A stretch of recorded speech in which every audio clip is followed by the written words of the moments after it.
say, oh, it's okay. Even though I don't have a display. It's not showing battery life or anything. But your red light is on, which means it's on, yeah. I mean, I can turn it off. Just lean over to Wilma. We have batteries. Here, you can have mine. Let's go ahead and call our meeting to order and begin with the pledge and an invocation. I pledge allegiance to the flag of the United States of America and to the republic for which it stands, one nation, under God, indivisible, with liberty and justice for all. Let's pray. Almighty God, as we gather today, we thank you for the opportunity to be here.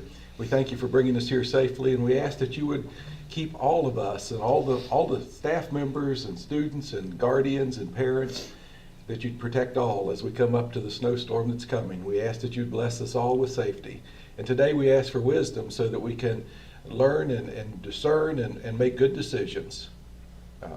This we ask just for your blessing for all the folks of the county. Amen. Amen.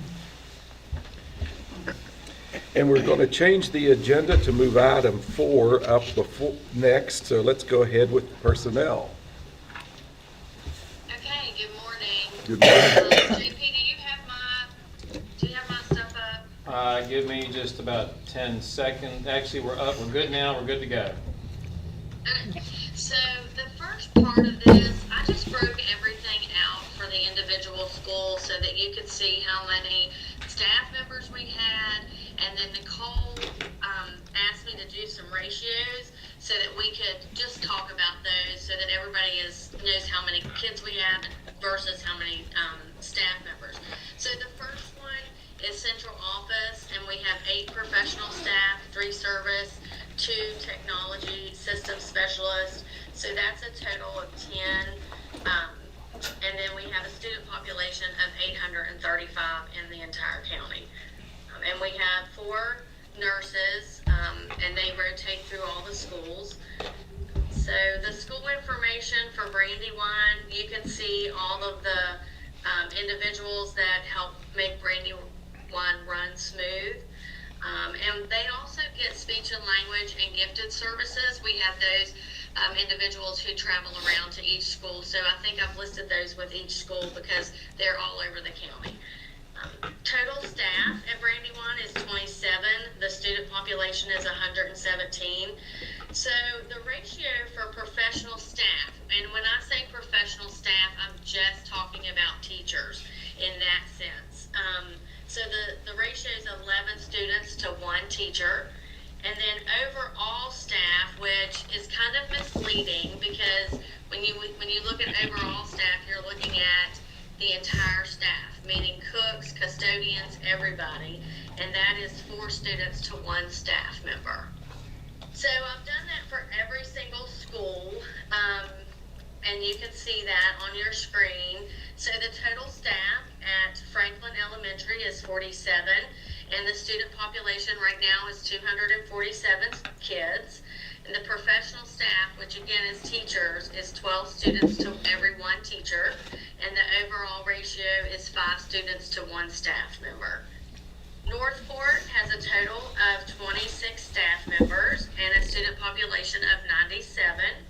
And the teacher-student ratio is 9 students to every 1 teacher, and the overall staff is 4 to 1. Pendleton Middle School, High School, and I combine those. The total staff is 56, and the student population right now is 374. The teacher-student ratio is 11 students to 1 teacher, and the overall is 7 to 1. Hey, Does Christy, anybody have just, any- I do. When you say professional, are we including our aides and ECATs in that ratio? No, Okay. only the teachers. Okay. Only the teachers. Okay. I'd be interested to see what it is with the ECATs and aides included Mm-hmm. because they are supervisory, so Okay. thank you. Mm-hmm. I can get back to you on those numbers. Okay, I appreciate that. But it is kind of misleading when you look at overall staff to students. When I did those calculations, I wasn't sure that I wanted to put that on there but But it is a little bit misleading when you look at the number of staff to students, when you're looking at it as a whole. You know, it's misleading, but it's also our reality. And sometimes folks in Right. Charleston will look at those sort of things. So Right. Right. it is what it is, yeah. Yeah. And did I understand you to also say that for the itinerant staff, you counted them at both schools or all schools? Well, I just listed that they get speech and language. I did not count them in the ratios Okay, because they're not classroom teachers. You know, they are bouncing around between the schools, so I did not count them Okay. in that ratio. okay. Thank you. Transportation. Does anybody else have any questions about personnel? Sorry. So transportation, we have one transportation supervisor, and I've listed the other one on down, that helps with the food and the commodities and stuff, but I did not list him under the transportation part. And we have 18 regular drivers and 4 contract drivers right now, which is a total of 23.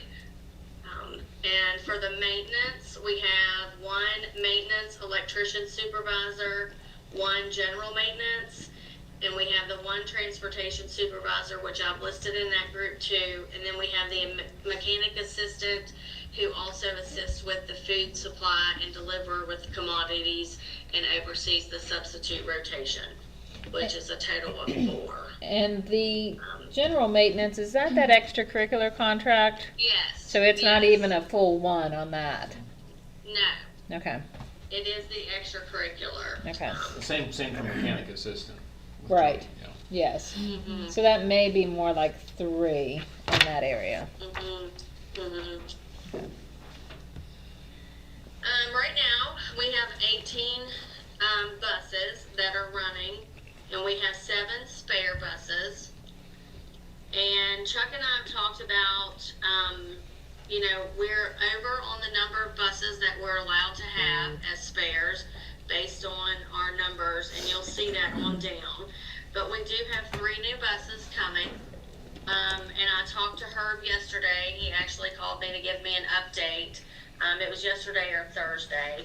And once those arrive, then we will be parking 2 that we can sell, to kind of bring our numbers back down to where they need to be. But the first new bus is at the shop. And when they took it for a test drive, they noticed that there were some issues with the transmission. So they are waiting on an adapter for that first new bus. So I'm not sure when that one's going to arrive now. It was supposed to be here several weeks ago, but they want to make sure it's in top shape, which a brand new bus, we need it to be.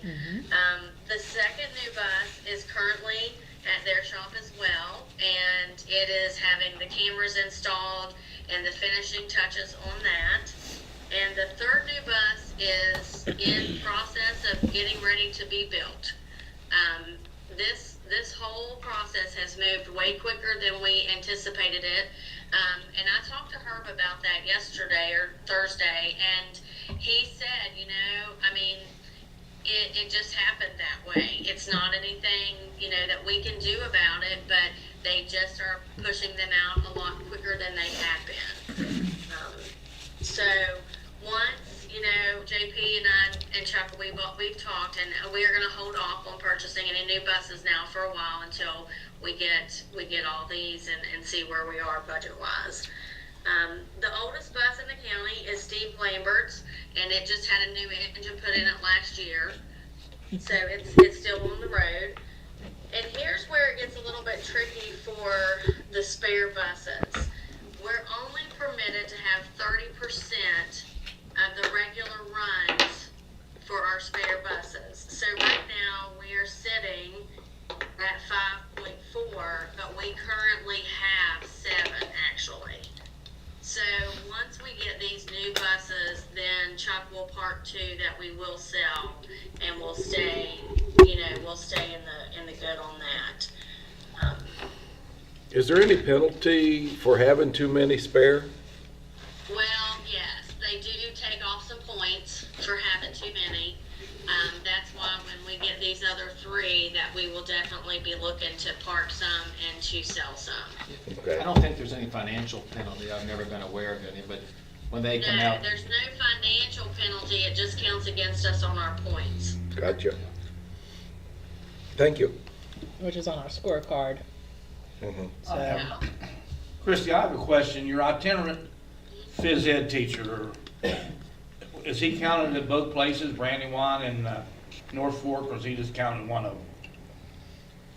He's counted in both places. and that would be the same with your itinerant music then, right? Yes, yeah, they're Actually- counted at both places. So that probably should be 1 rather than 2. Because you never have them both at the same building. Right. And it would be interesting to see a total student to professional ratio for all the county and in addition to each school. Yes. It's about Okay. 11 to 1, 10.5 to 11 to 1, overall for the whole county. Pretty low, Yeah. which is good. But Mhm. Yeah, I mean, it is good to have that low. Any other questions about transportation? No, but that's also a two-edged sword when you start seeing the amount of money per county gets per student too. You Yes. see those figures. And I'm sure people in Charleston see those figures. yes. Right. So, just some quick notes about personnel. We all know it's personnel season.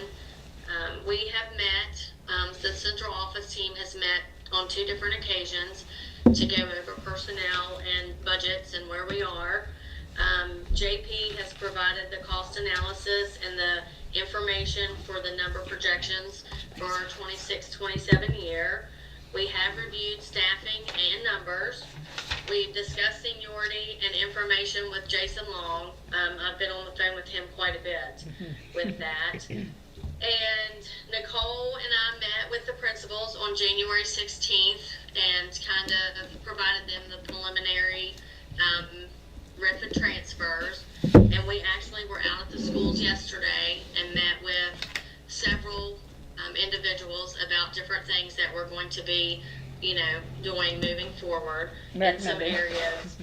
Recommending, Yeah, yeah. and then we've met with all them. We have some more meetings to have in the next coming weeks, so we'll be getting those done.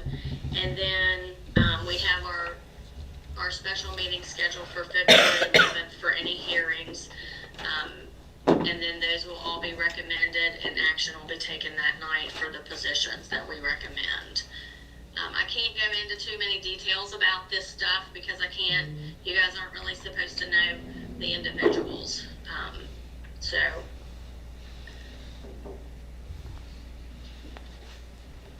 Questions? I don't. Christie, thank you. Thanks, Chris. you're welcome. If you have any questions later, I'll be here. Okay, and if you do have a good weather update for us, we'd like to hear that, and a bad weather update we might want to listen to anyway. Of course, I will definitely share my weather update. Thank you. Uh-huh. Okay, so I guess we'll call it done on the personnel and transportation for right now and move up to finance and budget Put discussion. his thinking hat on, too. That's right.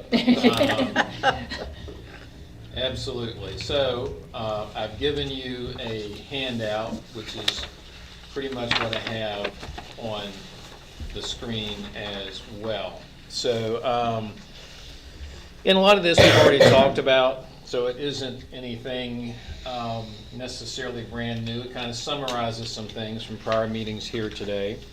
Is one of our goals here. So first of all, fund balance history. Now people go back before 21, and I didn't on this chart because it just take more room.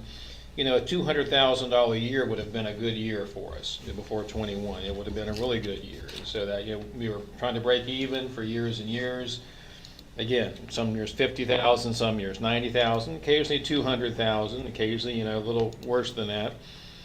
And then a combination of House Bill 2019 or House Bill 206 being passed in 2019 raised our 1,400 calculation by 10%, so got to add over 100 students. That brought us actually closer to the 1,400 level, which we've been living with for the past 5 to 6 years, and the COVID money. All came all about the same time, and plus we shut down schools for a while and didn't have all the same expenses that we had. So all that stuff added up, you know, to allow us to build a bit of a fund balance and to do some things. We purchased things, or was given this building, renovated it, did a lot of improvements across the county, and still had some money left over with that. So from 21, we had just over $1 million, 22, 1.7. 23 is when we did finalize the purchase and improvement of this building. You know, spent $700,000-800,000 here, which, you know, if you had to buy a building like this, it would be multiple millions, and took us down to about 1.1 million in 23. Back up to 1.6, finished last year, not audited yet, at about 1.8 million. My projection for 26, you know, as we stand now, we're 50 to 60% of the way through, which will be again close to that 1.8 million. You know, so we'll kind of stabilize there, depending on energy costs. You know, this week will certainly zap our heating bill somewhat, but you know, depending on substitute, energy costs, other things that come up, certainly I expect us to be right about there. You know, now again, the one thing about 26 is that, you know, Mr. Hedrick and I had talked last year and talked about, you know, providing additional funds for the CIS this year, and so we reduced 2 personnel last year into this year. Did not refill the extra preschool position at FES when a person retired. The technology integration specialist, TIS, was eliminated, and that person went back into the classroom to fill a position. So, you know, it was already started last year to take a look a little bit, you know, at personnel, at paring back a little bit. So could we end up a little bit better than 1.8? We could, it depends. So with all that being said, that's where we are. So it's pretty stable there. Now, one of the concerns then is we're not going to get 1,400 student funding as it stands now for 27. We'll get 1,382 because of the Pocahontas sparsity calculation. That's a loss of about 150,000. So turning the page, and I won't read it verbatim. It was an email I sent, you know, a month or 2 ago that kind of summarized. So I looked at all the projected salaries and expenses, and my goal was to keep around the 1.5 to 1.6 million fund balance, and probably be a little bit higher, but being conservative. And so, you know, in my preliminary analysis, had a shortfall of around 75,000, which certainly isn't earth-shattering, but that was with maintaining what we had now. Now, I did take into account that we would have a hearing impairment position at the high school that we wouldn't need in service. Didn't necessarily take into account CIS, as I said. So then I get to the 3rd paragraph right below the boxed-in paragraph. You know, we've talked about CIS analysis. You know, if we keep 3 of the 5, let's say in that scenario, we'd be short around 160,000. And again, out of a $20 million budget, you know, those numbers can move a little bit. So that would be the goal. And this is, you know, a lot of it is because we have 150,000 less revenue than we normally would have. Otherwise, our expenses and personnel, we're kind of maintaining right around the continuing fund balance as we've seen there with those projections. But losing 150,000 in the current scenario gives us with that information there. As I say in the second noted paragraph with where I closed in, this is all before a potential pay raise, which as an employee, any of us would say, yes, we want to have a pay raise. That would be great. From a county perspective, for any professionals over 200 days, the state only funds 200 days. So a salary is calculated over 261, so any portion of that comes out of the county funds. Any unfunded positions comes out of county funds, and there's some professional positions that are required, like mine and some of the other technology positions and others that aren't funded, so that pay raise. And then if there's a federal program like Title I or Special Ed, and those people get pay raises, which certainly is good for them, that means those federal programs can pay for less other things, and those expenses sometimes come back into the county, whether it be a part of a director's salary or a secretary's salary, or maybe supplies and purchases. So I think, you know, a pay raise would cost the county 30 to 40,000. Now, even if it's less than 5%, maybe that number goes less. And again, that's not to say it's a bad thing. It's a good thing, but there's just a real cost, to the county because of those reasons mentioned. So ideally, I was saying in the second to last paragraph, to be conservative and to feel good about it, ideally we'd find around about 200,000 in savings to really to offset the 150 in loss that we'd have to maintain. Now, the final paragraph, energy cost, maintenance. Some years you have more bus issues than others as far as engines. Sometimes you have more HVAC systems. So those can vary in any given year. Usually it seems we spend a fair amount on those, so that can change the variable a little bit. So as these personnel recommendations come forward, it's not going to be an exact match to that number, but this is what I discussed, as Christy mentioned, with Nicole and the directors, several internal meetings. So we're keeping that information in mind, and now if the legislature, as we talked about, would do anything further to hurt the 1,400 floor, well then yes, that projection would change. I do believe we're gaining support in Charleston, and I'm not guaranteeing anything, that people are hearing. It's like, we talk to different people, we don't want to hurt you, we just don't want to see if we can take care of special education. Well, that's fine, and that's good. We still have the state board president, on statewide media saying 1,400 is asinine, but I think that even the department staff doesn't necessarily agree with that. So, and then, there's a proposal out there to increase staffing per 1,000, which Nicole and Charles and others have been working on. So, again, they have to balance their budget, they have to balance revenues and expenses. So this is all assuming the status quo, that we get funded at 1,382 versus 1,400. We'd rather have the 1,400, but we just want to maintain, obviously, what we have in the meantime. If we can get past this year and not sustain any damage in the funding areas, then maybe we can talk about that. Can we ever have a situation where Pocahontas's drop doesn't hurt all the other 1,400 counties so much? And there doesn't seem to be much discussion about improving that right now, but I think that can be a discussion. If the 1,400 floor survives, and I think there's a pretty good chance, we can take a look at that and how it affects the other counties. So that's basic information. That's the backdrop. As Christy said, and when those buses were discussed, it used to take 12 to 18 months. And even though I know the COVID backlog is somewhat over, we were still hearing it's going to take 12 or 18 months to get a bus. Well, then now it's like 1 or 2 months and we're getting a bus. So that's fine. So we're kind of pre-purchasing some buses. And I said to Christy and Nicole, it might be a year or two, or at a minimum until we discuss, unless something crazy would happen.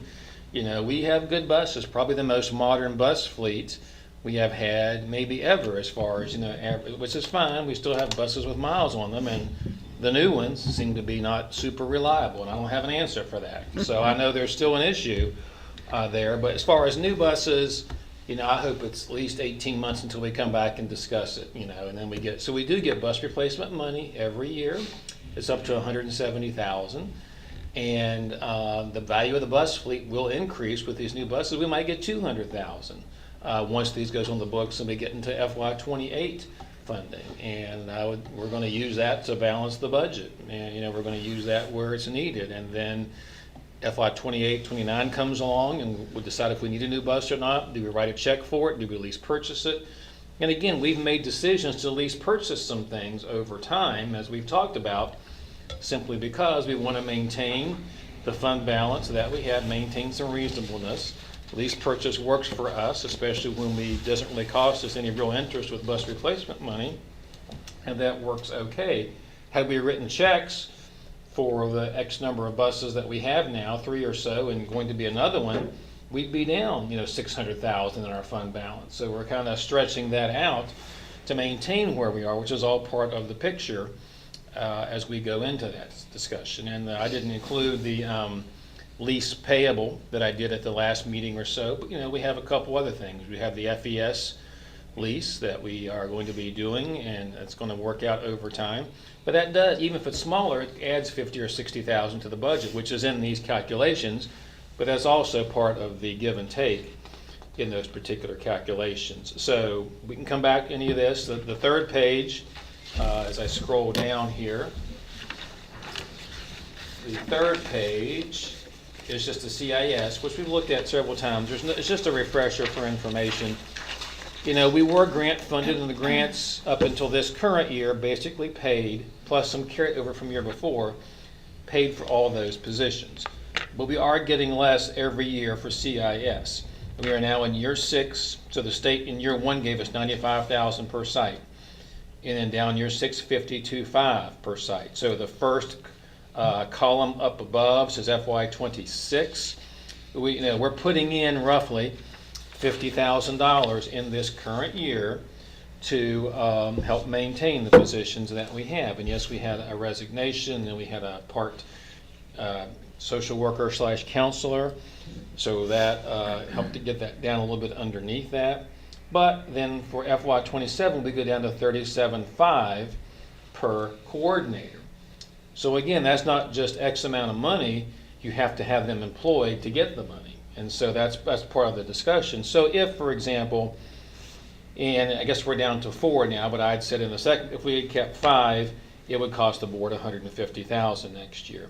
So let's say we were at 3, it'd be 86.5. If it was the current 4, it would be somewhere around 110 to 120,000 if we kept the current 4. And then if you would go to 2, 59,000, and then on down the line. You know, FY28, which is the year after next, even if we kept just 1, you'd only get 18,000 per person, plus supply cost about 50,000, about 51,000 per coordinator with salaries and benefits and some supplies. So that's just information, and those are unique because they've always been funded by a state grant. And we've talked about that. So that's just where that comes into play. That's just basic information on CIS. The next page of the handout is focused on the bottom right-hand corner. You know, it was just quick to make a copy. This is federal funding. It's a lot of Travis's. It's not Cary Special Ed, which has been reasonably steady, even though costs have gone up. This is Travis's Title I, Title II, Title I being the main program, and sometimes we get Title V, Title IV monies. In FY26, the current year, we're getting just over $328,000. Now that might have been modified a little with updates, but not much. Turning the page, FY25, we got $400,000.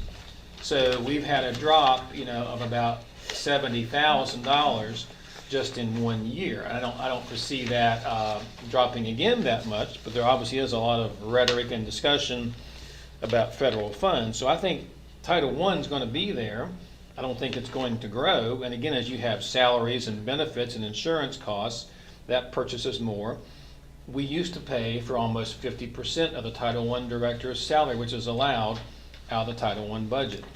Now we pay 0% out of the Title I budget. So that obviously goes back to the county budget. So that's how that one thing affects another, which all goes into our overall picture there. So on one hand, while our fund balance has been stable, all these warning signs are out there, and let alone really getting 150,000 less because of the 1,400 calculation. So what will FY27 federal money look like? I don't know. Travis may be able to speak on that a little bit, but that does go into show it is a real reduction. This is the first year of having that, and we've made things. We've cut some things out. Not as many. We've moved some programs and software that we used to purchase out of federal, out of county money. Also, we have some room now to do it, but that may not be always sustainable. So the last page is a handout that I found, and I do know it's not 100% up to date as of today because it takes some time. So between Travis and Carrie and Nicole, we can update this. But, you know, Nicole had asked, you know, what are some of the programs and subscriptions that we pay for? You know, because again, some of those federal grant monies, either with COVID money or regular, we used to pay for, and are we have any duplicates? Can we do with less? So, you know, not all of these are instruction related. So Apogee, for example, the second one down, is our county website and calling out program. It's pretty good. It's not perfect. Before that, we used to pay a couple $1,000s a year. Now it's $8,000 a year. Going down to the fourth one. So I think it's a good program. It's just an example of something that's increased over time when your revenues don't necessarily increase. Edmentum, the fourth or fifth one down, that's the virtual school credit recovery. It's been talked about a couple times. Carrie and Travis know far more about that than I do, and Nicole as well. This current year, we're paying around $50,000, basically out of county/Step 7 money. Step 7 comes to us from the state for instruction. It can be spent really on anything. So if that's just an amount that costs, and that can vary a little bit. And we've had some discussions about that off and on. And again, I'm sure there's some others that Carrie or Travis may see that this is something different now. But going down to Power School underneath the P's, the Schoology platform. We renew that, and that was about $34,000. That's an approximate amount that we pay for Schoology, which I think has been useful in using the Chromebooks. And I don't recall if it's a multi-year purchase or a single-year purchase, but Schoology is one that certainly has a cost to it. Renaissance program for benchmarking under the R's. Sometimes we do a 2 or 3 year contract for that, but it averages about $20,000 a year. The accelerated reader, accelerated math comes underneath it. I think it's been a pretty good program as far as I can tell, but there is a cost, to the Renaissance program. Some of these things come with the textbooks like Savas, and so I don't consider them optional, so to speak. Travis does a good job working with the textbooks and what software is needed to go with them and that sort of things. And then there's some other miscellaneous ones. And again, there may be a couple others that a school purchases individually. There may be some others since this list was created, but this is, a pretty reasonable list of some of the programs and things. And I guess I'll maybe ask Carrie or Travis. So does anything come to mind offhand about programs that I don't have on this particular list? I think the Schoology one, for example, we purchased a multi-year contract on that one, but I think it is up for renewal this summer. Okay. Whether or not we want to keep that or we want to look at another platform for our Chromebooks and avenues for working with kids when we're on a non-traditional day. So that might be like a 3-year contract. Yeah, I think that was a 3-year contract. Okay, so that would be another $30,000 coming up. And again, I can't say, I think it's a good program. Are there competitors? And it may be something we have to have. But it is, back before COVID, before having Chromebooks, we weren't paying for that. And so, but it does allow a lot of flexibility to go through there. Anything else stand out on this list? I was thinking, we started working with a program called EduClimber last year. Yes, okay. And it just had some hiccups with it, so I think that's something that we're looking at. All right, EduClimber. Yeah.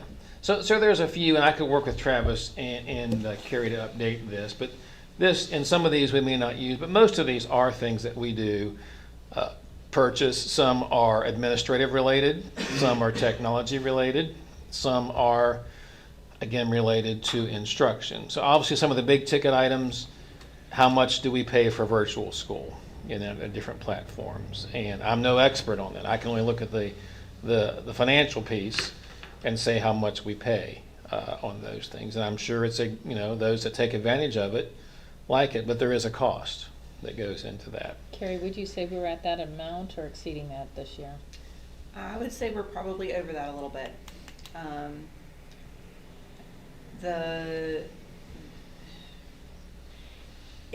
We pay per student. So as students enroll or disenroll, it can vary a little bit. We started with more students than we had last year, but I think we're now at about the same that we had last year. This semester we would have had several more, and then I had about 5 or 6 kids who said that they wanted to return to the building or stay in the building instead of switching. So I was anticipating another bill from them for this semester, but I don't think that we'll have it. Based on those kiddos who changed their mind.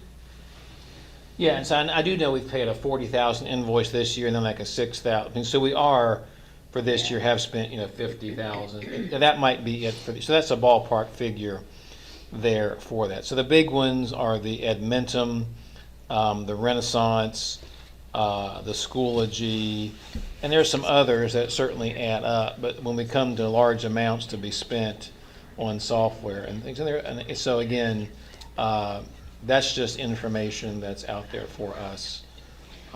We no longer use Team Tutor, the last one. Right. That was through CIS, and once Governor Justice had unveiled the West Virginia Tutor, which is a free online program and is still being offered to students, so we no longer Right.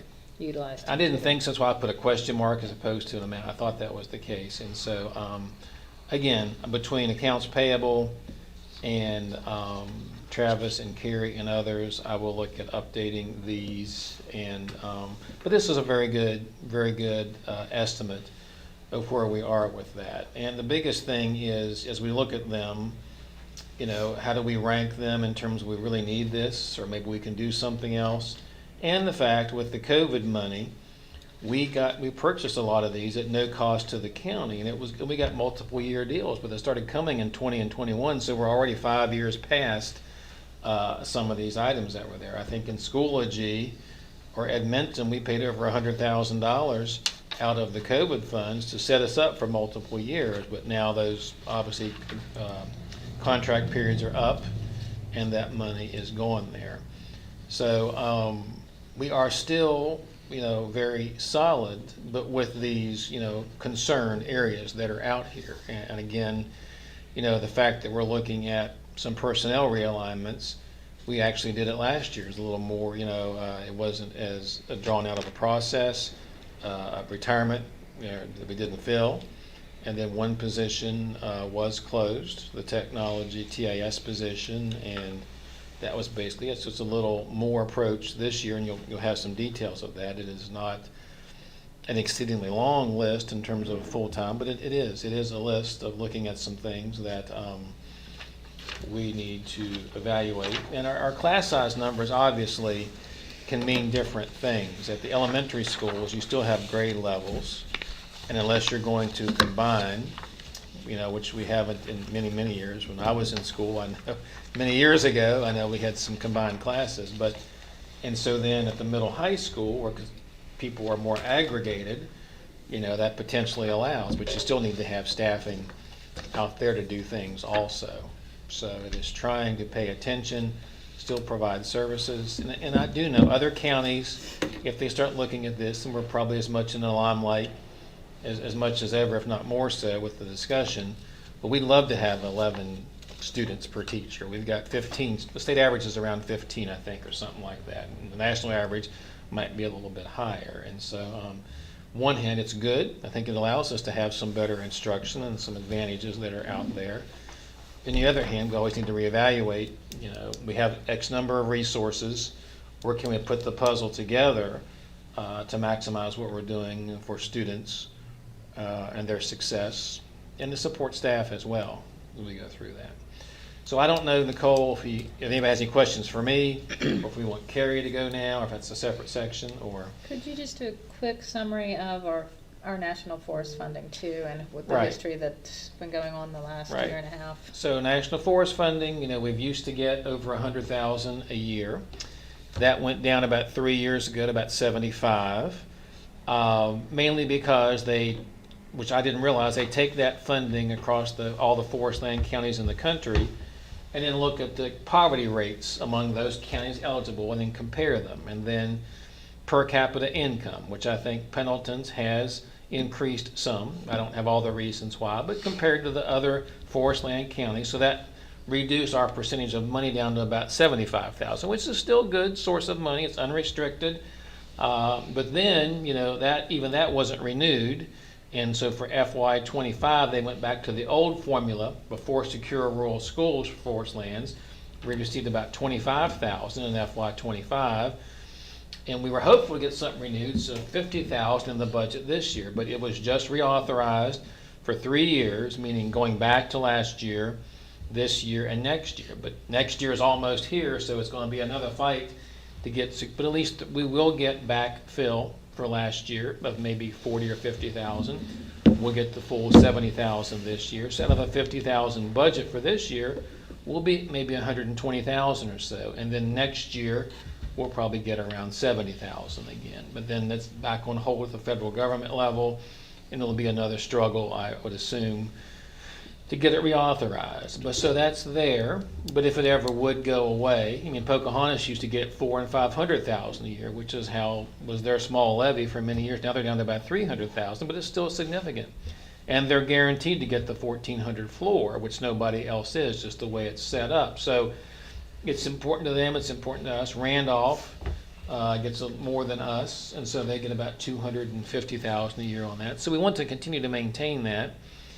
It's certainly not nearly as important as the 1,400 floor, but it's still important, and the more that we can get from that funding source or keep it going, the less issues we have. And that still would pay for roughly a professional position in benefits and close to that, depending on circumstances. So it's still important to us. We continue to let our representatives know. So again, it's renewed. We have it for at least FY27, next year's budget, and then a year from now, we'll be guessing what will we get for 28, and we'll probably put a relatively low number in there, and then we'll hope it gets reauthorized. We could put 0 if we wanted. We've always gotten it, but at some point in time, 0 may become a realistic budget figure because maybe there's a time that we won't get it based on that. And it's based on the fact that we have national forest within our county limits and therefore cannot receive tax. Right, it's kind of payment in lieu of taxes. Technically, what the county commission gets is payment in lieu of taxes and a little bit of this money.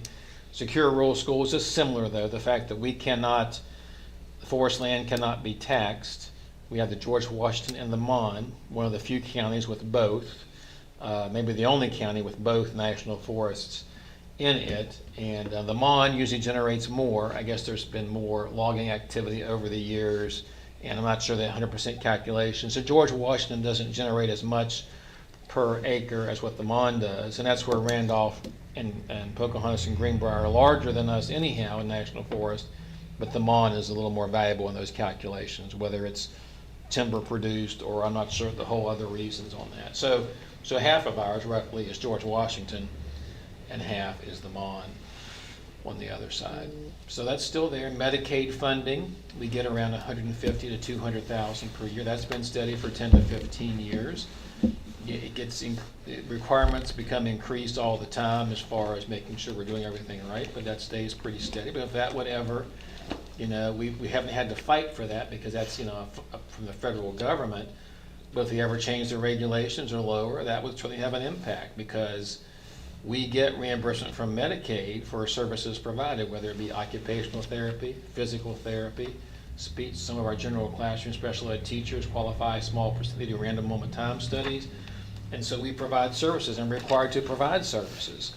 And so we get Medicaid funding, again, 150 or 200,000. So if that would ever be in jeopardy or be lowered or decreased, then of course, and we couldn't cut the expenses accordingly, then that would be another issue to look at with the budget.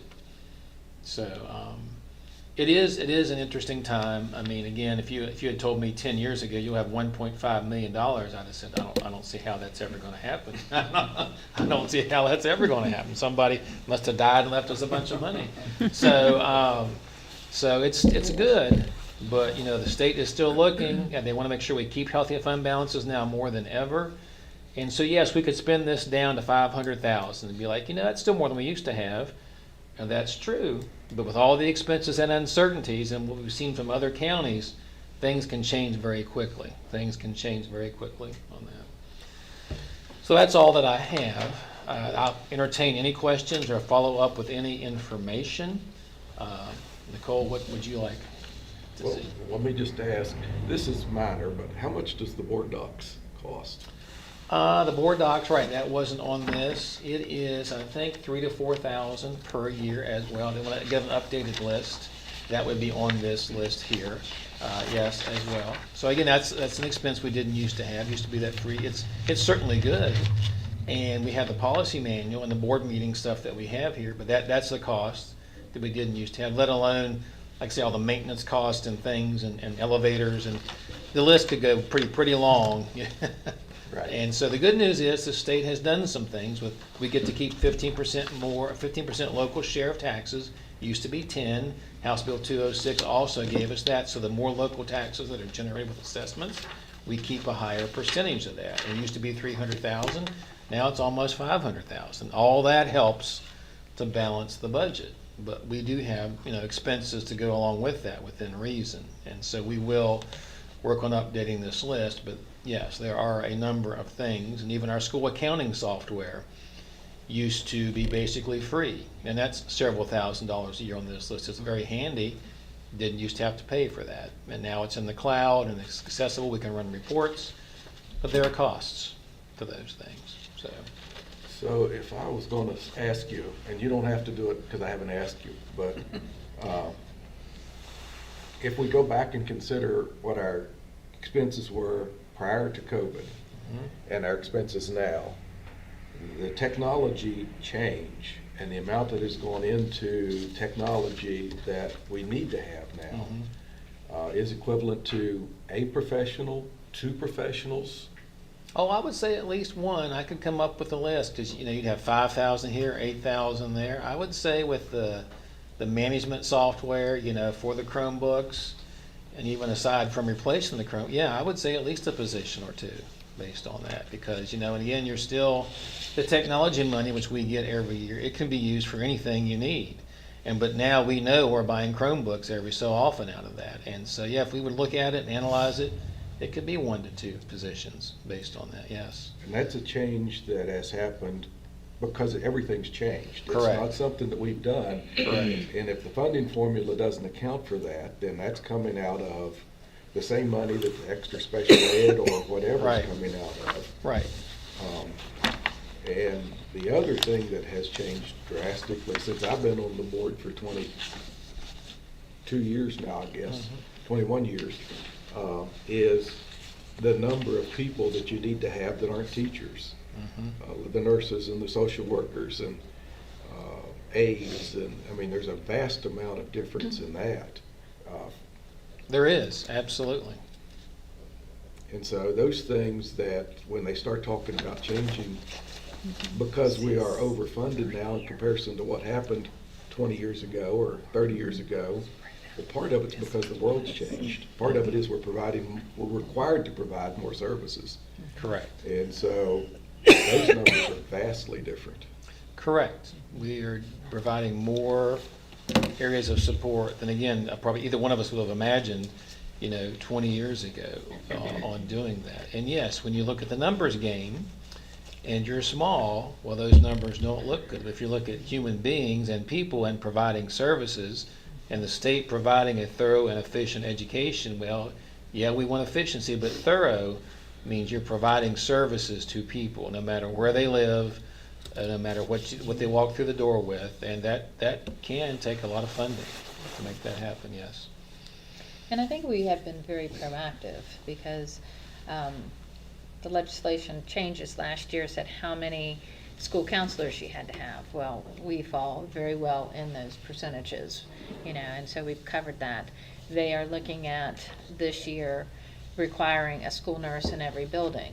We have that pretty much covered. There may be some tweaks. So there's things that other schools, I think, maybe didn't invest in those services, and we're definitely, so when they make those changes, which sometimes they do it very, very quickly, and sometimes they don't even provide the funding with it. It's just a requirement. So that can be a challenge. But those are the areas that we have prioritized, and it comes up at times. When I was the assistant principal, we shared a counselor in the middle school with Brandywine, and that was challenging. It was very challenging. It always seemed like we had Marcia when Brandywine needed her, and Brandywine had Marcia when I needed her. So it's, and so those are areas that I would be very, very slow, the nurses and the school counselors, to want to cut, because they do help so much. So.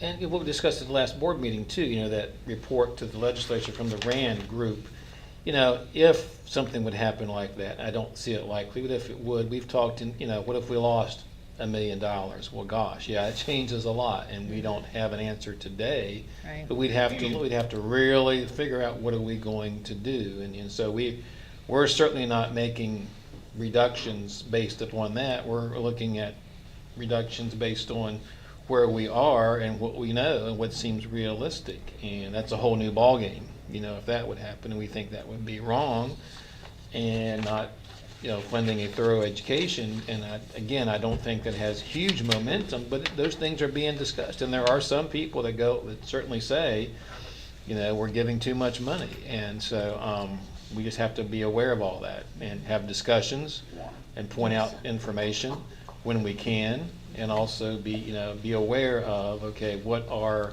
we talking about if something like this happens? In some cases, you're just not going to have all the answers right away. But so our best thing is to continue to push to keep the 1,400 floor such as it is, do the best that we can with the resources that we have.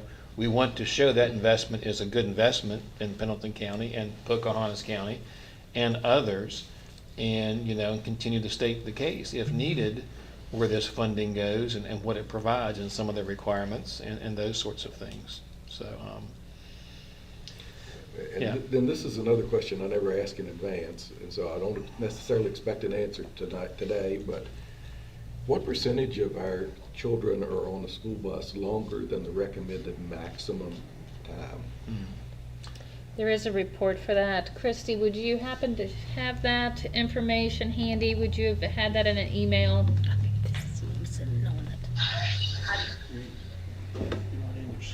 You do not?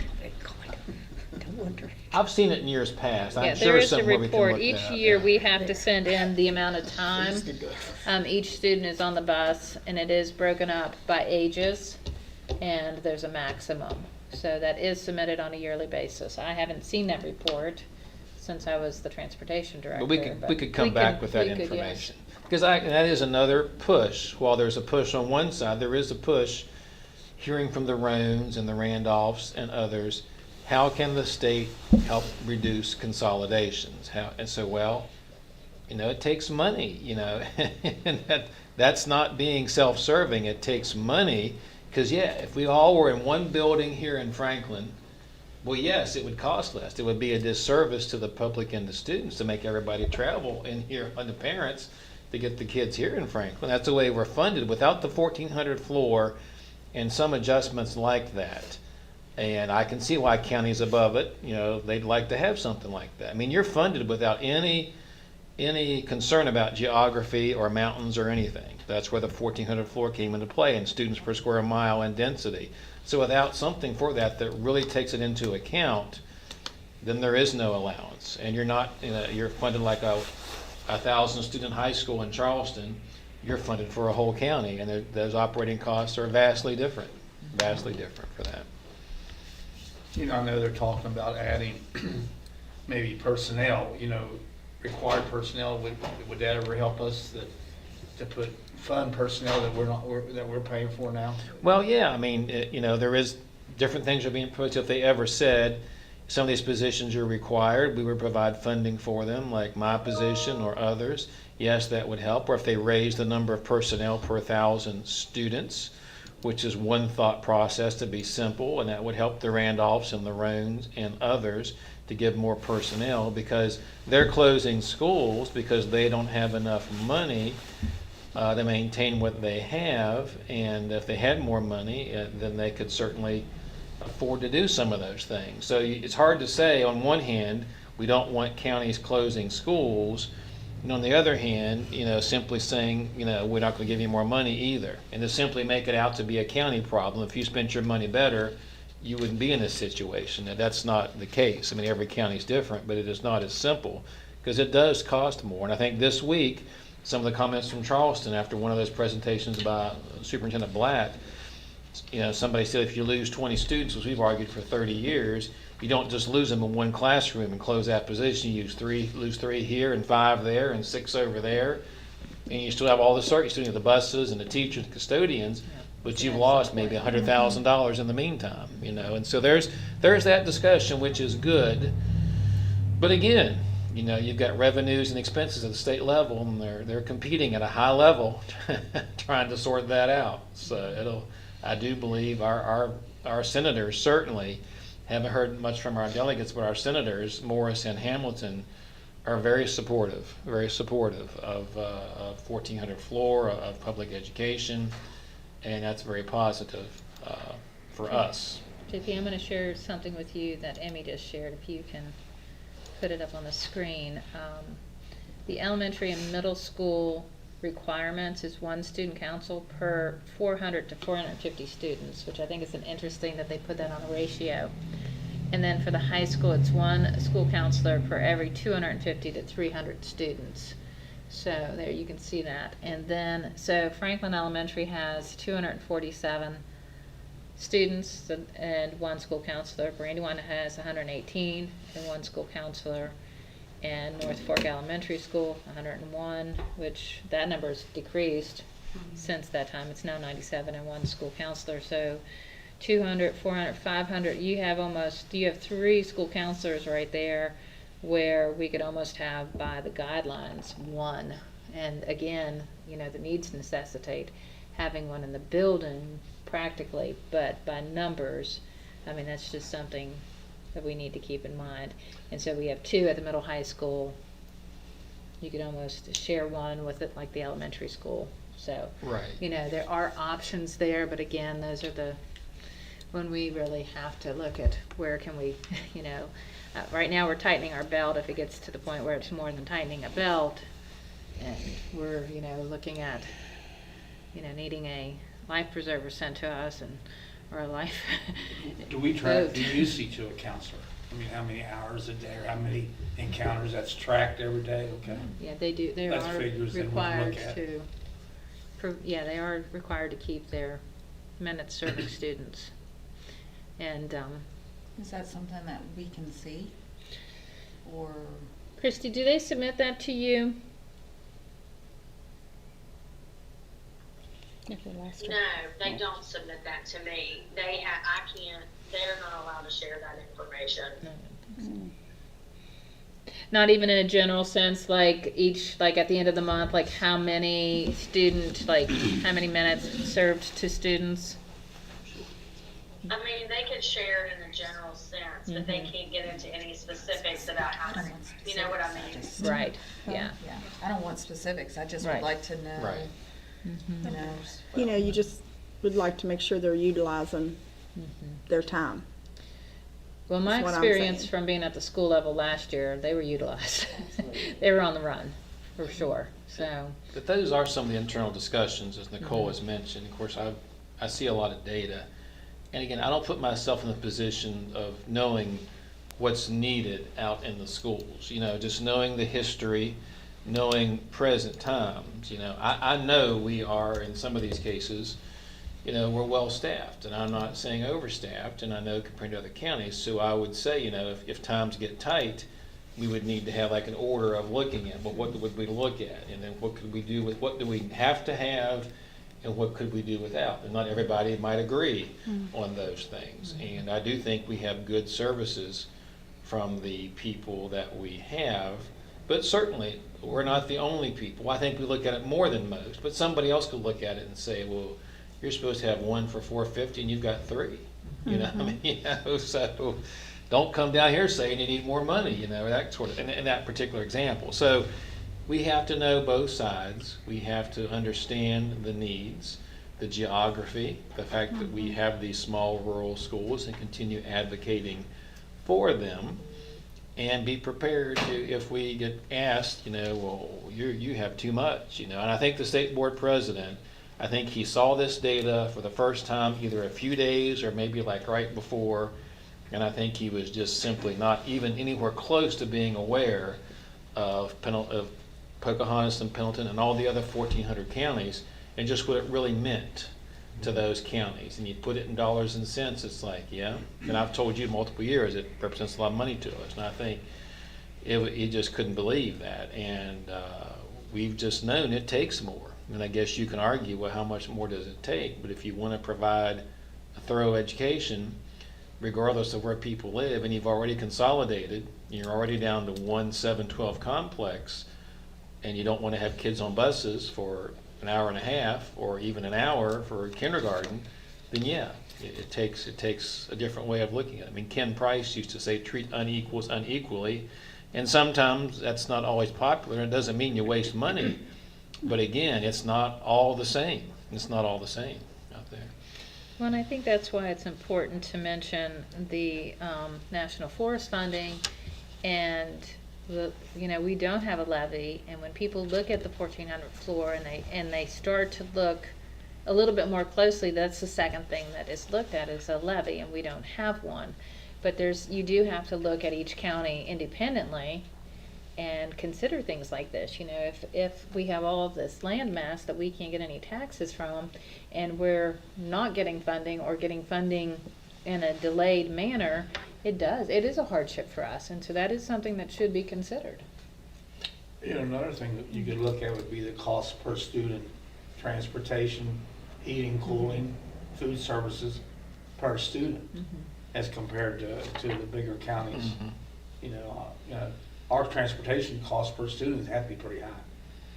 Well, they are, with the miles traveled and the fuel and things, and I don't know how much I've seen. So yes, and again, it's kind of two ways of looking at it. They are, and a critic could say, well, it'd be less if you did such and such and such and such, but still, the reality is to maintain the system that we have. Yes, the costs are definitely higher. There's no doubt.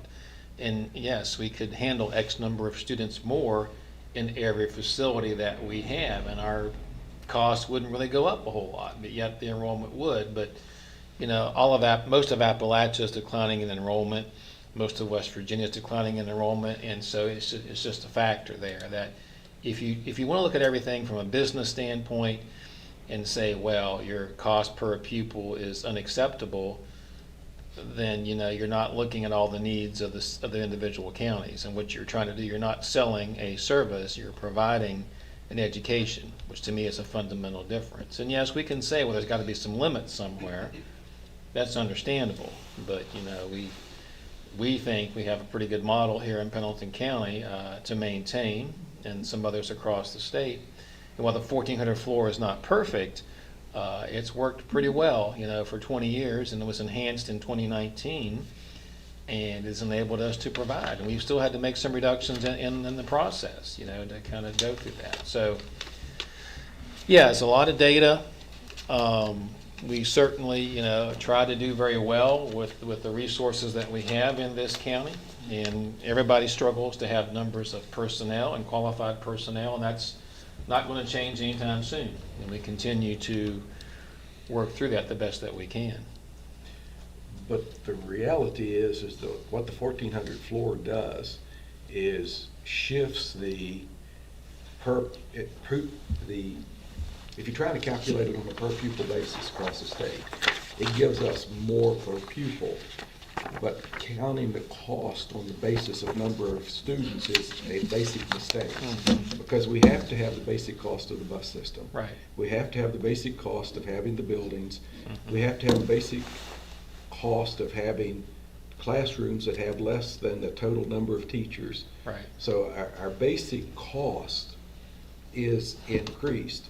The 1400 floor changes our count of students so that we can get paid more. Right. Which works, but Right. it's not all it does is it's fudging it so that we can get there. Right. And I would guess that a county with 1,500 students needs additional also. Because of what we were just talking about Right. a while ago. Right. We have the technology costs, and we've got the more people that we're required to have costs Right. that the 1,500 would have covered 10 years ago. Right. But it doesn't cover today. Correct. So they need more money too. So the cost of the funding the school system has changed dramatically, but the way of calculating the income has not. Right. And so if they're going to change it and fix it, they need to truly allocate what's necessary. Right. Not fudge it. Right, and some of these proposals, if you want to give more for special ed students, which is understandable, especially, or English as a second language, it's understandable, but they severely underrate in the proposals I've seen for geography and sparsity. Well, You know, yeah. they're severely, they give a little bit, but not nearly enough. It's almost like a token amount, really. Yeah, they're talking about taking what is operating cost per item. Right. And they're not taking in the overhead costs that you have to Right. produce the item. Correct. So they need to fundamentally change. If you're doing it more for special ed, you're still not taking into account the overhead costs that a county has. Right, correct. And that's all I wanna look at is what money the state's putting out per student. Mm-hmm. You know, just like North Fork or Brandywine, if you had 25 kids in each one of those elementary classes, Mhm. your heating bill for each per student would Oh, not yeah. be near what it would Absolutely. be for 8 or 9. And the staffing wouldn't look as, so yes, I mean, yes, and that's part of the issue, is that we're still trying to provide an education, whether it's 150 or it's 90. Now, there's a big difference in the per capita calculations, or, you know, when we consolidated, there was like 1,300, 1,400 students, and now we're down to 850, 840. So the schools could handle, might be a little bit full, you know, some of those numbers, but we don't have those numbers. So, And was there probably only one county with increased population? yeah, there's very few. I can't remember. It's A couple years ago was Pendleton had one. Right. And Berkeley had, And- whatever. right. Berkeley's always going to increase. Well, Berkeley's actually starting to stop right Yeah. now, but now the Tylers, with being able to transfer among school districts, the Tylers with a ton of money, some surrounding counties are seeing, Tyler is gaining a little Wetzel, and they're out there near each other. They have levies, natural gas, which are unbelievable, and some people will move from one county. So the little bit of, even the Putnams and Jeffersons and Berkeleys, you know, they've pretty much stopped. So you see a little bit from one county to another, like with some of that natural gas counties, but there isn't much. And but yeah, when you base everything on enrollment, and enrollment goes down, it never was an exact science to say, well, your costs are based upon enrollment, and now that model is broken even more, which is the argument for the 1,400 floor again, 20 some years ago, was there needs to be some kind of base, and there was a natural grouping of counties, 1,400 and below, that fell into that. And then we ranked it kind of per square mile to say if you're real small, you don't need as much as a Pocahontas, which I agree with, and that was how it came to pass based on that. I know, we don't know what has been decided with CIS, but I just want to say with having 2 kids in the school system, they're like these little guardian angels that kind of find the kids that kind of drop through and pick them up, and they do big things. And I agree. Yeah, Just wanna- yeah, absolutely. Absolutely. And they do the kind of things, as near as I can tell, the biggest thing we can do to help a teacher be effective is to take the extra stuff off of them so that they can teach and not worry about the other stuff. yes. So they do the kind of things that a teacher would have to do if they weren't there, but if the teacher's doing that, then they're not teaching. And so if we want to keep our quality of education, improve the quality of education, we need them. 100%. We may not be able to afford them, but it's a shame that they have to go, because what they do is crucial. Oh, it is crucial. And that is why we're looking at, as we have vacancies in school counselors, to make them a school counselor - social worker.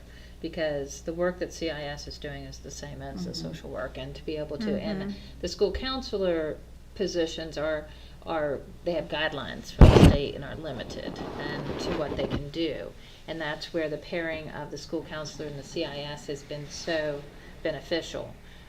So that's why we're looking at, if we're looking at those numbers, and it looks like, our school counselors, by ratio of the guidelines given by the state of required, it does look like our school counselors, as the capacity of school counselor, social worker, could be providing these services as well.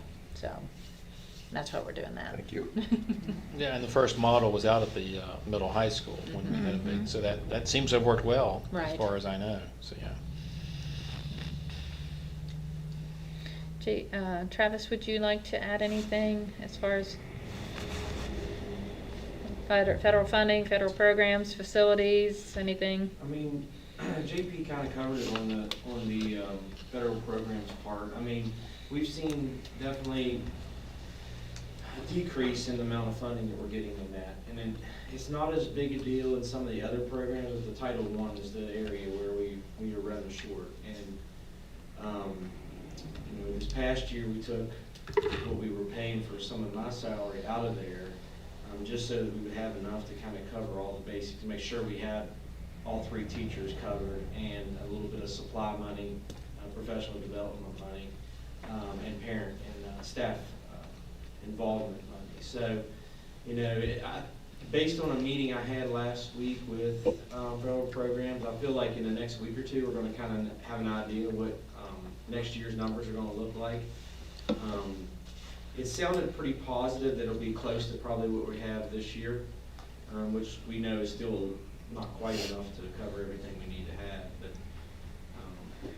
that, I think we'll kind of continue to see that over the next several years. And then facilities-wise, I mean, we're always going to have expenses to try to keep our facilities up and running. I mean, there was a time, I feel like probably before I came in, where we were kind of band-aiding what we could band-aid and that type of thing. And then we had the COVID funding, and that really helped us try to get ahead of things a little bit. And we've seen it when we apply for our needs grant and MIP and different things like that. Like, we feel like we've got some needs in our buildings, with our roofing and some HVAC stuff. But whenever you have people from Charleston come up and do a walkthrough with you, and you hear some of the stories that they're telling you about the condition of buildings across the state, we're in pretty good shape, And so, it's frustrating sometimes. We're trying to work with companies outside of Pendleton to try to help get us some things fixed. We have to wait sometimes for a week or 2 weeks to try to get services and stuff like that, but we'll continue to try to keep our buildings up in the best condition we can. And I do know right now we've got a few issues in different places that aren't major issues, but are things that we need to get fixed because they kind of linger on if we don't get them fixed. And so, we'll take a look at a few of those things over the summer and try to get some of those things fixed. But We've talked that we're gonna just need to start prioritizing. I mean, everybody, when you're in a school as a principal, you want your school to look the best it can. And yes, we want all the walls painted, and we want, whenever any damaged flooring fixed, and those are all nice things. But as far as, comparing that to a leaking roof, yeah. which we keep paying money for ceiling tiles to replace the ceiling tiles because they look disgusting, but then you get a rain, or like with this big snow, that snow will melt. So then we'll have issues, so. Well, ideally, and I've not discussed this with Travis or Nicole, if we had the ability, and we looked at the last board meeting about the bill payments and the service calls, which are multiple thousands of dollars. I mean, ideally, we'd have like an HVAC tech on staff that could do other maintenance and could really cut down our reliance upon some of these individual contractors that are out there and over time. And if you could find the right person and they could do the stuff, then yeah, I mean, with all the stuff, it's so complicated and it costs money. And I'm not saying we're there yet, but the other day it was like, that is something that would be good. And even talking, to Holly in the central office, like, what if you ever had an HVAC? I was like, well, if you ever had an HVAC person and it worked out and you could figure out a way, and then yes, it would be interesting to see. And you could make no guarantees. Well, would your other service calls, how much would they be reduced and how much? But giving the timeliness, giving the complexities, how much we pay now to the local vendors and other vendors, and it would add up. It would add up over time. Is there anyone that we have on our payroll now that could take the training to become that person? Or how extensive is the training? I don't know. I don't know. I don't know it's food for thought. It's worth considering. It's food for thought.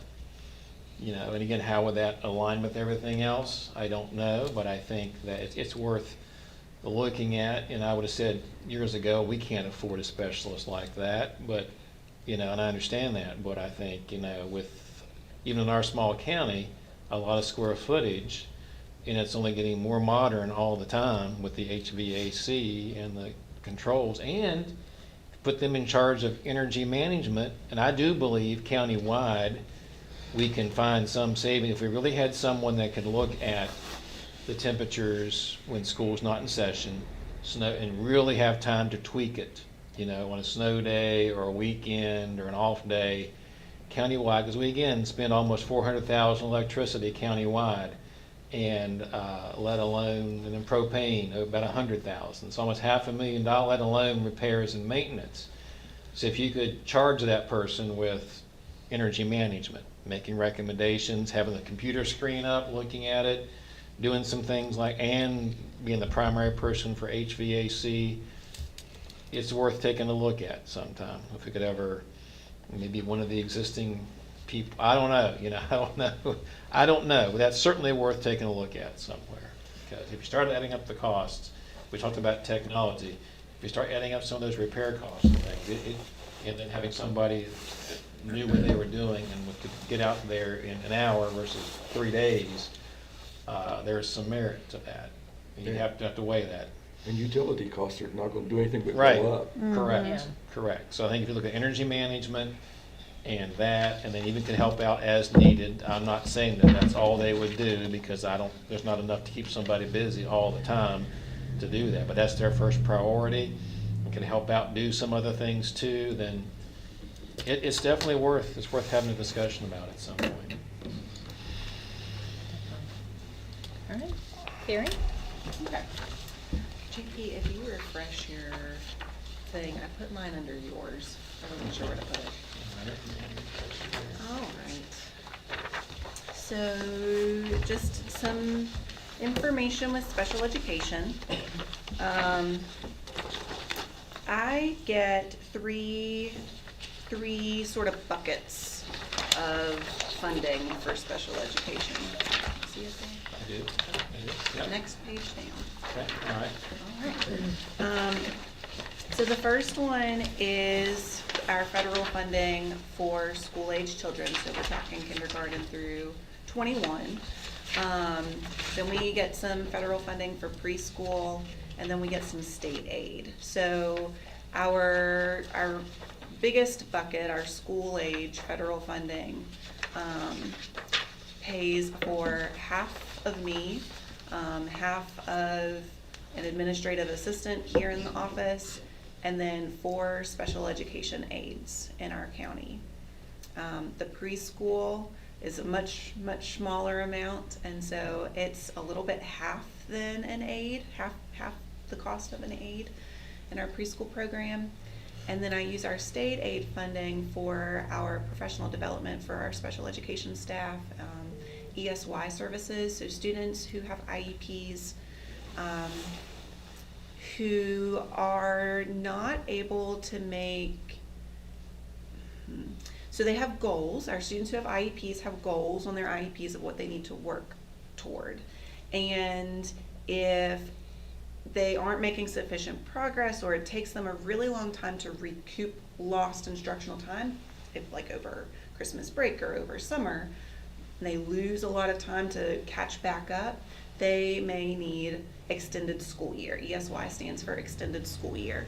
So this pays for our staff to provide that extended school year service to students. We have substitutes costs that come out of that, because for all students who have an IEP, you're required to have a meeting every year, an annual meeting to update the IEP. And there are often times where there are additional meetings that occur throughout the year because there are changes that need to be made, adjustments, or maybe they're making great progress and they need to meet to update the goals.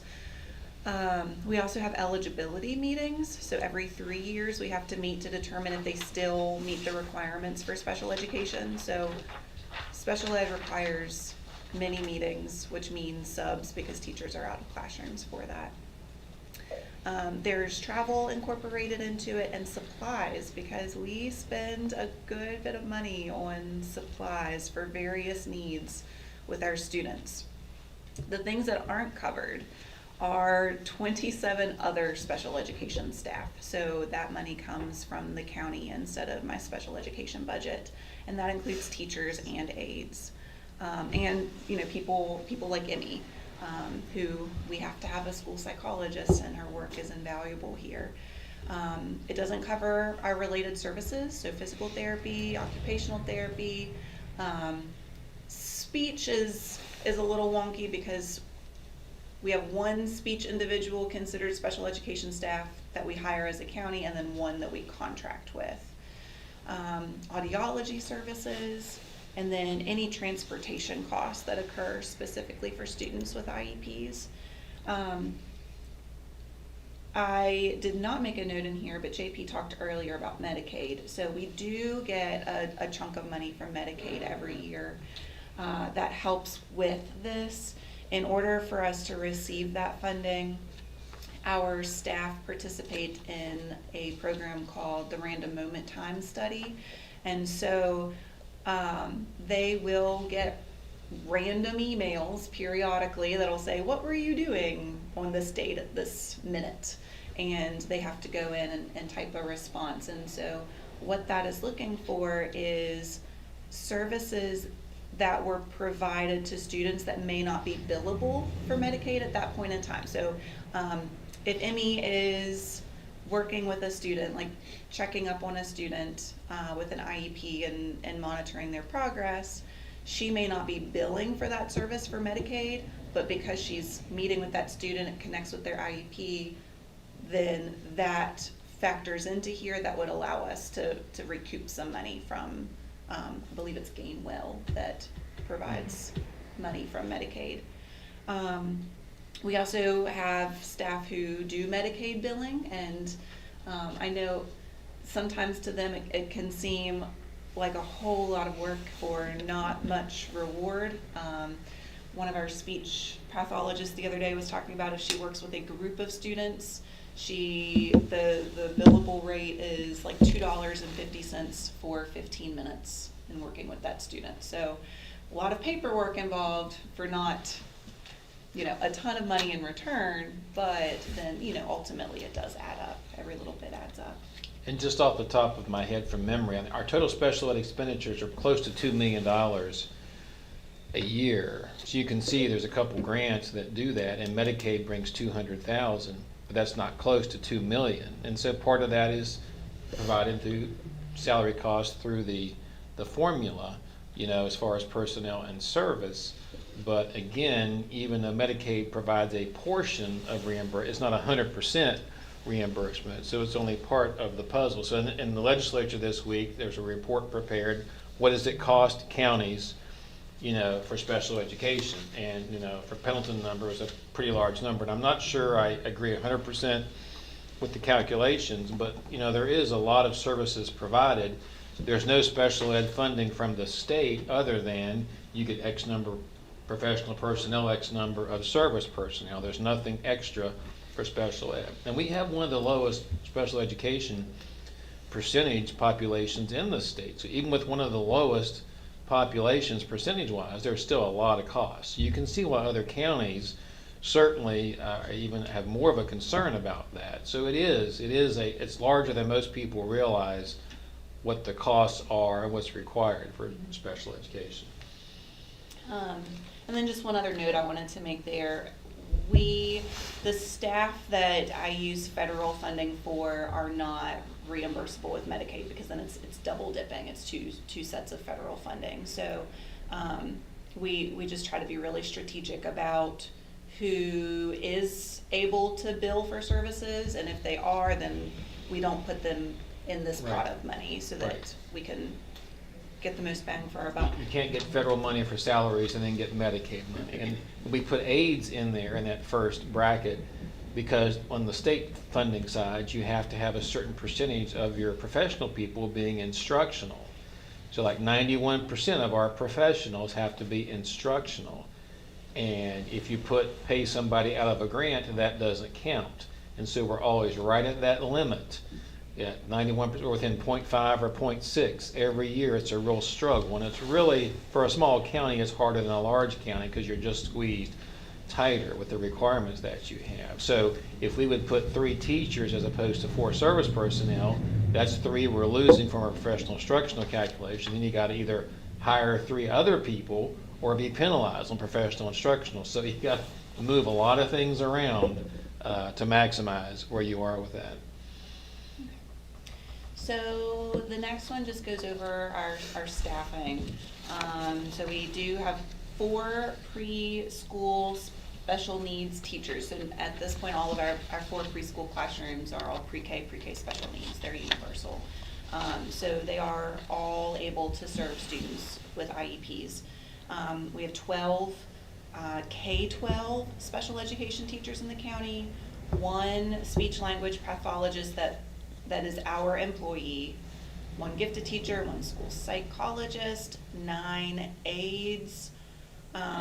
New to us right now is an OT facilitator, because our OT services are virtual, and we have many students that we serve with OT, so we felt like we needed someone to help facilitate that process. And then for contracted services, we do again contract another speech language pathologist. We contract occupational therapy, physical therapy, audiology, and our sign language interpreter. So we have a virtual sign language interpreter who connects over Teams or over Zoom every day and works with the student with those services. So then moving on, I realized that I didn't actually write the ratios in, so I'll give those to you. So as of yesterday, our total enrollment was 836. Of that 836, 162 of those were students with IEPs. That's 19.4%. For federal, that includes gifted. Whenever we report federally, gifted is not a disability, it's an exceptionality. So while the state of West Virginia includes gifted in their numbers, federally they don't, because again, it's not a disability to be gifted. So if we were to take our gifted students out, we would be at about 16.5% of our students with IEPs, which, as JP just mentioned, is very low. I think the state usually averages about 20% of their students having IEPs. So 10 are preschool aged, so they may have a developmental delay, they may have an autism exceptionality, or CD stands for communication disorder, so that's speech. I'll come back to that. 22 are gifted, 94 fall into a multi-category, so they have their own unique disability category, but our teachers who serve them have a certification that's called multi-category. So that might be a learning disability or an other health impairment if it's maybe ADHD and they need services, or it may be a traumatic brain injury, you know, things, all of our other exceptionalities. There's a low incidence population. That just means that it's uncommon. So our more uncommon disabilities would be vision impairment and hearing impairment. So we do have, at this point, 3 students in the county who qualify under hearing impairment or vision impairment. So they receive services from Leah Jones. And then 37 students who are speech only. So I made that distinction just because there are only 37 who are speech only does not mean there are only 37 students who receive speech services, and I'll get into that here in a minute. Our policy indicates the maximum number of students who can be on caseloads. So preschool teachers or teachers of students with developmental delays, it's 20 students with IEPs. But then there's another little caveat that I'll get to in another slide. Gifted can have 50 students on their caseload. Speech, same thing, 50. And that's both whenever it's only a speech IEP and speech as a related service. 50 is crazy. That's not the most professional word to use, but it is crazy because you are talking about trying to individually serve. It is an individualized education program. So no two plans are the same. Individually serve 50 different students. They have set minutes, they have set goals. They should not look alike to one another. So 50 is a lot. When I taught 7th grade English, we averaged about 60 students. I cannot imagine trying to have individualized plans for almost every single one of my students. And in addition to that, they also are the only people, occupational therapists and physical therapists as well, but they evaluate, they write the reports, they qualify, they serve, they monitor, and then possibly dismiss or graduate. So they actually serve the whole continuum of beginning to end. So that's also very interesting, while they're trying to provide those services for every individual. And then all other exceptionalities, they can have 30 students on their caseload.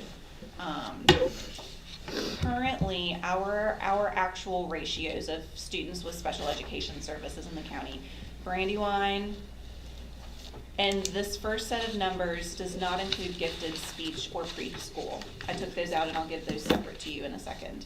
So Brandywine is a ratio of 7 to 1. So 7 students with IEPs to 1 staff member. Franklin Elementary is 10.5 to 1. North Fork Elementary is 10 to 1. The middle high school is 12.5 to 1. And then to pull out those three I mentioned, gifted is 22 to 1. Speech, 33 to 1. And preschool is 1.5 to 1.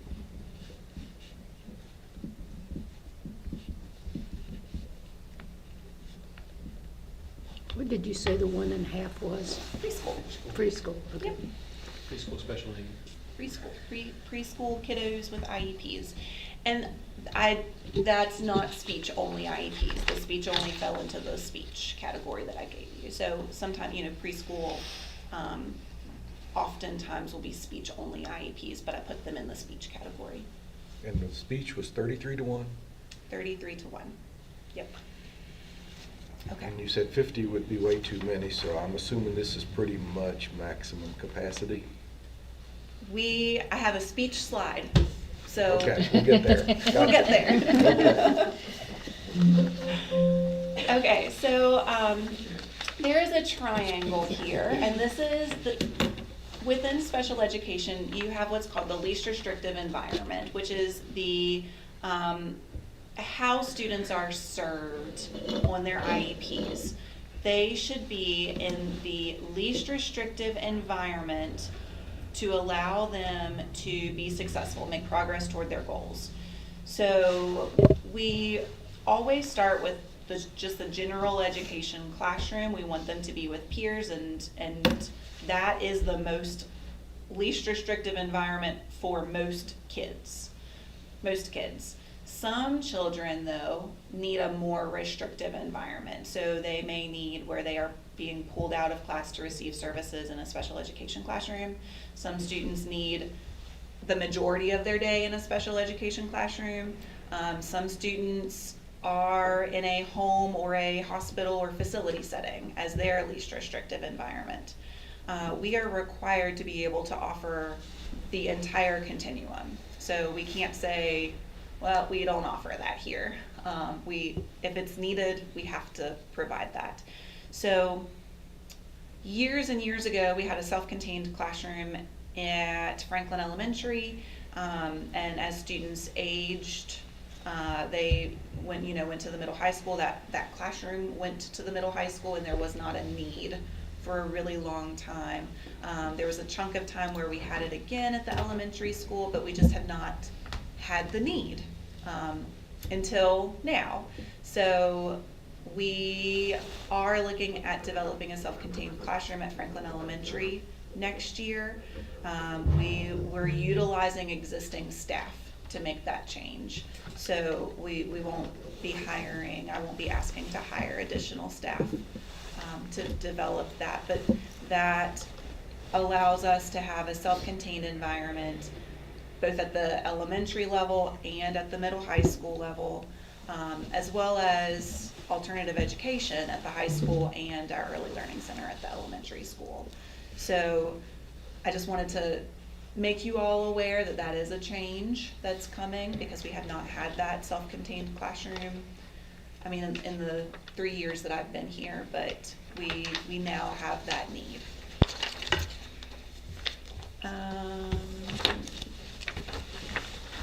Our next one is preschool.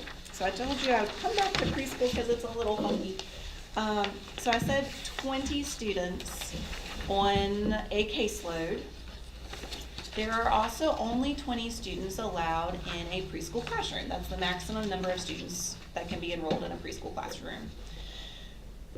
Even though there can be 20 students on a teacher's caseload, meaning they manage 20 students, they develop IEPs and monitor 20 students, classrooms can only have a maximum of 10 students with IEPs.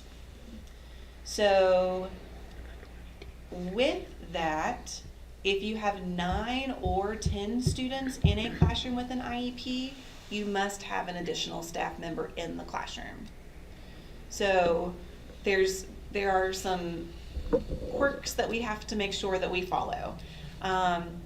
So only 10 students allowed in a classroom with an IEP, an additional staff member if you have 9 or 10 students with an IEP. But then there's another level where also the maximum number is 50%.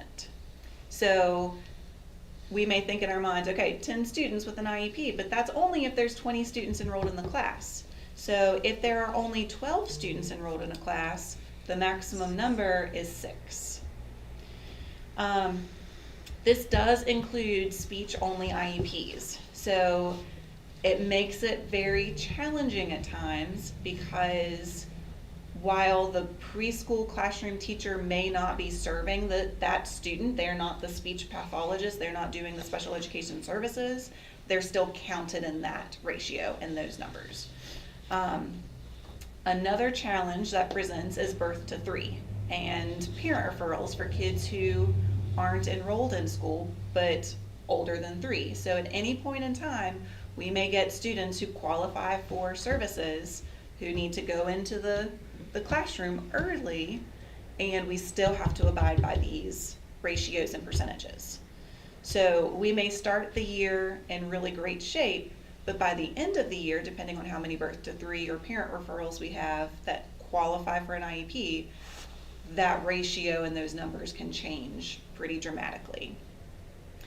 So currently, our preschool numbers, and this is general classroom enrollment numbers, Brandywine has 13, Franklin Elementary has 27, and North Fork has 10. So with North Fork, the maximum number of students with an IEP would be 5. We don't have 5 over there, but just thinking through, if we had students in birth to 3 who qualify and have to come in, we have to watch that and be careful about it, and then they would potentially have to move to another school, or we would have to discuss, do we need to open another classroom? And we try to keep a really close eye on those numbers. Brandywine is our only one who's pretty close right now. And again, right now they're okay, but we have some referrals in the process who can potentially swing that a little bit. So I wanted to just bring that up and see if you all had any questions about how preschool works. That sounds like a balancing act. It can be a balancing act. I mean, I'm really grateful. Sometimes it can be a challenge having a low student enrollment and having, not many students to play with, because whenever you think about testing, right? If you have 1 or 2 students who don't pass the test at the end of the year, that can really change your percentages on how you do. At the same time, I can appreciate that we really know our students and we are able to keep a close eye on it, and it's not just hoping that someone else is watching and paying attention. We're able to be hands-on with it. So then speech. So I said before, a maximum number of 50 students, and that's both the primary exceptionality and as a related service. So any students who have an IEP who get speech, maximum of 50 per case manager.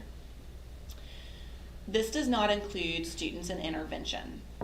So if you think about academics and Travis's Title I, the Title I teachers provide intervention to students where they're getting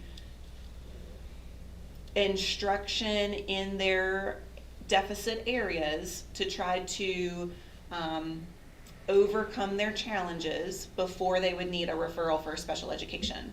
Because if you have an IEP, that means you have a disability, and just because you may have a deficit doesn't mean you have a disability. So you have interventionists who meet with students, provide academic supports and instruction to try to help them overcome where their deficit is. It's the same thing in speech. So sometimes students have a hard time producing certain sounds, or they may have a hard time with articulation. So our speech pathologists provide intervention to students to help them overcome that before there would be a need for special education services. As Emmy mentioned before, they are the only staff members to do all of the steps in special education. So they screen all pre-K and K students who move into the county.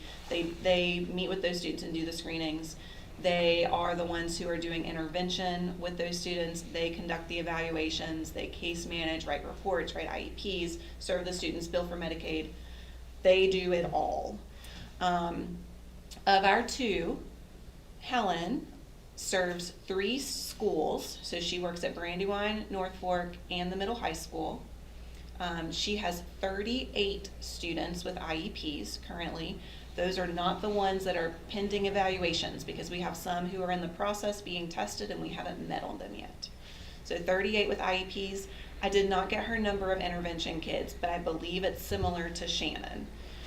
So Shannon has 1 school, Franklin Elementary. She has 33 students at Franklin Elementary that she serves. Again, not including those who are in the process pending eligibility, and 32 that she sees on intervention. So while she hasn't hit, neither of them have hit the 50 that they are allowed to have with IEPs, they're both over 50 in what they're actually working, who they're actually working with. So they are miracle workers and rock stars, and I am in awe of them constantly and what they are able to do with our students to help develop their speech. But they do a lot, and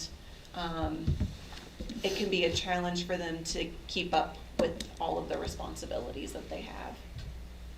So there may be a need in the future for an additional contracted person. There may be. And we'll have to, I'll be monitoring that need. And as Carrie and I talked the other day, overall student population is going way down. But we might, if we would need another person, that's obviously going in opposite, direction there, so. Right. Yeah. Well, in speech in particular, whenever we're thinking about our little ones, that our preschool numbers can be challenging because there are so many little ones with speech needs. There has been a huge change where you'll talk to teachers and they're like, they're all speaking their own little foreign language that we can't understand. And I do think families just aren't talking as much. There's a lot of screen time involved in families, and that really impacts whenever we're not communicating with each other. It impacts speech. Whenever we're just watching TV or shows and scrolling on devices and not having those back and forth conversations, it makes it difficult, and that's the generation that we're seeing come up right now. And it's not us. It is prevalent everywhere. Everybody's talking about the overwhelming number of speech services and needs that they have. The last one was just some things that we have to purchase or provide to students. This is not even remotely an all-encompassing list, but it was just a couple of things that I thought about and picked out. We have purchased a couple of different HAT systems. HAT stands for Hearing Assistive Technology. Years ago, you may have heard of FM systems where students have headphones and a teacher may have a microphone, and so they're able to hear what the teacher's saying through their headphones. So basically the same system, just higher technology at this point. Hearing aids we've purchased for students. This little picture is the Clover book. So for one of our students who is visually impaired, this is the most amazing device. It magnifies what is underneath of it. You can actually see the picture, or it can change. It can take the text and change it into what you see on the screen and then read it aloud. It's a phenomenal device. It has a camera where they can point it at the board, so then the student can see what's on the board on the screen right in front of them. But it's access, and that's a conversation we've been having pretty regularly. Is we are in a place now where we are making sure our students can access instruction, because it's not that they are incapable of learning, it's that this kiddo couldn't see what they were working with. They could not access it. So providing the tools for them to be able to access allows them to be able to learn. We're in the process of purchasing a walker for a student right now. We had our Guidepost to Graduation grant over the summer where we purchased virtual reality headsets. JD tried those for career exploration. Because for our older students, that's our goal, to help them prepare for life after high school and to be productive members of society, have a job, be able to live on their own or with supports, and be successful once they leave us. We've purchased a ton of sensory regulation items because that's also another really big need that we're seeing, where students just aren't able to process emotions and be regulated as well as what they used to be.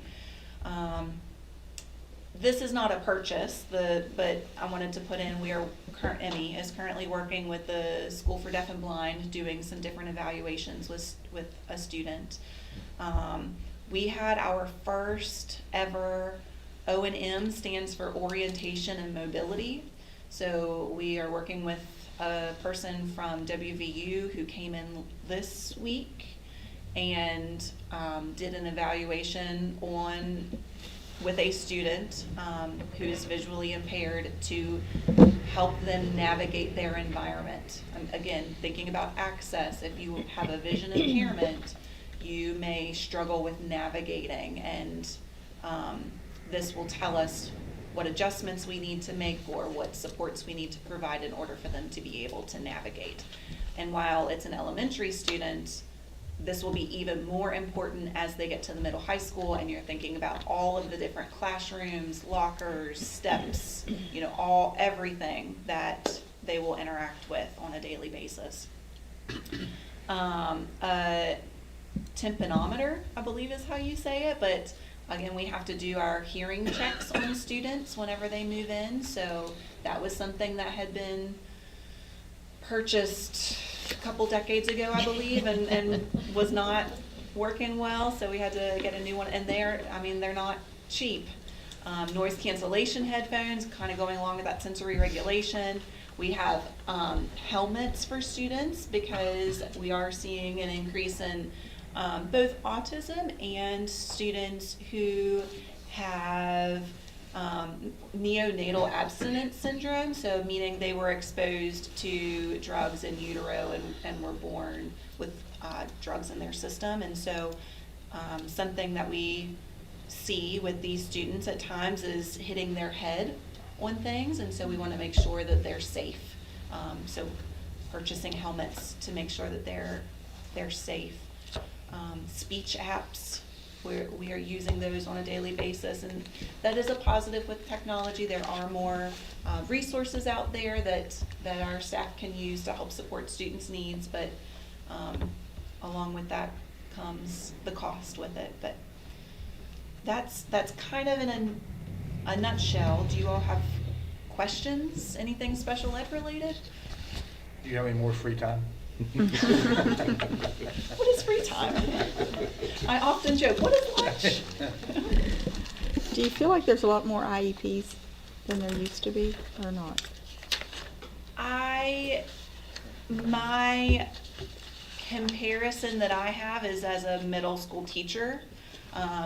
So from that perspective, no.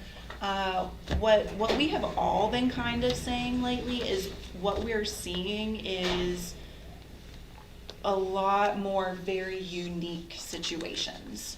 So while the majority of our students are still they still have the disability of a specific learning disability or other health impairment, we are seeing more and more very specific and unique needs. So things with vision, things with hearing, things with feeding. There's just more.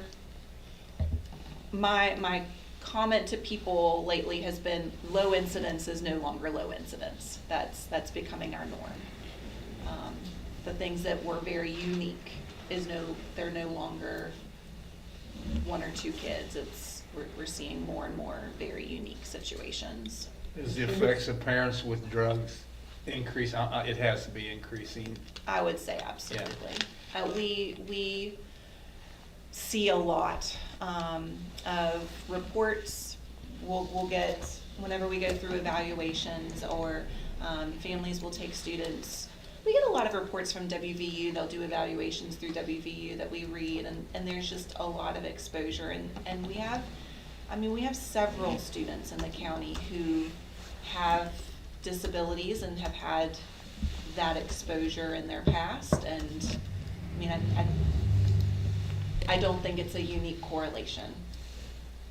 And students that have multiple diagnoses, that's another thing that's increasing. Carrie, I wanted to say something, and I said this. I still feel like you've got a unique situation here where some of these problems could be addressed in this preschool, in the daycare. And going back, that's one workshop that I wanted to do virtually in February, because it's talking about the increase in SPED students, that are coming into the classroom now. And I'm sitting here saying I had 19 on my caseload when I was here, and they had all kinds of exceptionalities. But what I was seeing was I was getting kids that still couldn't read when they got to middle school. And I remember one little particular boy, Emmy back here was there that day. This kid, I worked with him, and all of a sudden something clicked, and he was suddenly reading, and he realized he was reading, and he was so excited. It was every day he'd come in. So I'm wondering, if something could be done way earlier for some of these kids. And I've said that, and it's gone through my mind a lot. Even if you had I was looking there, it would not hurt to have a learning center created for these kids with needs that could go on year round and not necessarily in school, and maybe do some of the early interventions. So, but I do want to see what they're saying about this influx of special ed in the classroom. Yeah. I will say something that we've been tracking and I've noticed over the course of the last couple of years. I've been keeping record of referrals that come from schools. So students that they're asking to be tested for special education, and then referrals, and then if they become eligible or not. And because we have been working on the MTSS process, so multi-tiered system of supports, so stronger intervention to help them overcome whatever their deficit is before they would need to be evaluated for special education. So we have seen a pretty sharp decrease of referrals that we're getting, and I do think it's as a result of a strong Tier 1 and Tier 2 classroom teacher interventionist support system, so that they are making gains, so then they're not being referred to special ed. And I mean, we're still qualifying students for learning disabilities and other health impairment, you know, all of our categories that we have, but it's not as significant as it was. And sitting here, I'm kind of realizing, just kind of talking through this, that may be part of the reason why we're seeing more very unique situations, right? We're noticing more and more unique situations because overwhelmingly the ones that we had been getting have been taken out of the equation. They're getting their needs met and not qualifying. The two things, I guess that came a reality to me when I got my master's degree in reading. And there was two tests that a reading specialist could give. One was auditory and one was visual. And in the auditory, if that kid could not repeat numbers backwards or say a sentence, we were looking at working memory problems. You see working memory problems going on that side, and on the visual side, there's issues with vision that the other test picks out, because it's a visual test, and they have to see things, so they sometimes don't see things. So those are two things that I have noticed unequivocally. There's something either in the visual, or there's something in the auditory, or there's in both. And if you address those early enough, you can overcome. Yes. Yep, absolutely. Having Leah Jones on our staff has been one of the most profound experiences that I've had in education, and the amount of information that I have learned from her is just remarkable. Every time I sit in a meeting with her, I learn something new. And so we had one student a couple years ago that had struggled in reading their entire, academic career, and through an evaluation she did with the student, she was able to determine that it was because they were left eye dominant instead of right eye dominant, and their eye tired by the time they were getting across the page. So they weren't able to access, again, the information on this side of the page. So the fix was you fold it in half. The text is in columns now instead of across the page. And no longer do they tire out. So now they're able to access the curriculum. We had a program many years ago that just got too expensive to afford, and that was exactly it. How some kids had to lean down like this because they could not sit and read. And you remember, Jake, I forget who the Bridges? Huh? Bridges program? Yeah, Bridges. I think Debbie Thompson did some stuff. I don't remember all the details of the program, but there was, But it picked out things like that, why a kid couldn't read or why we're having trouble. And some simple as just letting them do that, fold the paper or put their head down to read. But teachers of the old school were set up and read, don't do this, don't use a ruler to read. And some kids have trouble with one line blending into another. We have seen so many situations where we'll start, I say we, I'm not the one doing the evaluations, that's all Emmy here. But, you know, starting to work through that and realizing there is something going on with vision, or there is something going on with hearing, and then that leads into so many more, you know, evaluations and questions, and just the problem-solving process of what can we do to help them be successful. And sometimes that leads to additional costs, but I will happily pay for all the Clover books, you know, to allow them to access. When we had aerobics, was using aerobics, which was done away with, and I feel like it's a lot better program than the Here Builder that's out right now. I had a student who came, it was one of our faculty members' sons, and would work on that program after school. And Trent come along, you clean now computers, and of course this one wasn't on the system. He just eliminated all the data because it's saved on a disk when they work on it. So I said to that student, I said, I want you to humor me. I want to see how long it takes you to get back from the very beginning to where you was. Okay, because he had struggled to get to that point. And I mean, it was phenomenal, like a couple sessions, and he was right back where he was. So I know that program works. You know. And I'm sure that made him feel good. Yes, Because it did. he knew how It long it had did. taken, and then he was able to get it. I did, yeah, I did. And I think that was a program and why they did away with it. But I have the disc, and we're using them up in Highland. We use Here Builder, but I don't, there's an adolescent adult version, and as the kids get older and you have those issues coming, they'll be more receptive to that disc than they will this one that's very primary. Yeah, yeah. Yeah, thank you very much. Questions? No. Okay, so I think that we are then down to the facilities part. And do you have a recommendation? No, I'm sorry. Bus lease purchase agreement, I'm sorry. That's okay. Yeah, no, sorry, it's okay. We did just discuss the lease purchases not too long ago, and FES at the last meeting has been mentioned.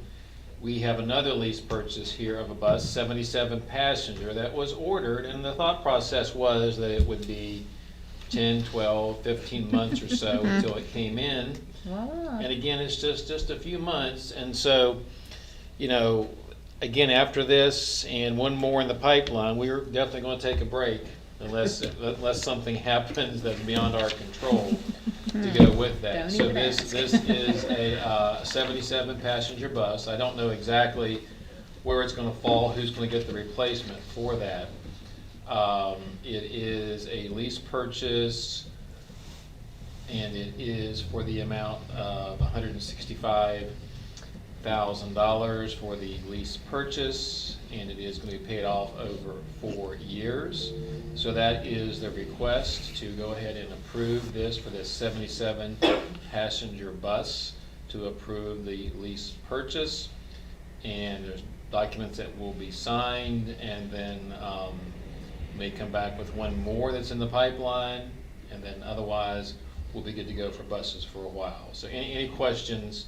And Christy did go over the buses and the spares, and the only exception I think I would say to that is, I know that perhaps on the spares there is, they don't only want us to have so many, and I'm not quite sure of that, but you know, there is no financial penalty I'm aware of, and so we may have further discussion on there, you know, just to make sure we have enough spares there and make sure we're okay. But otherwise, this is a request for a lease purchase 77 passenger bus.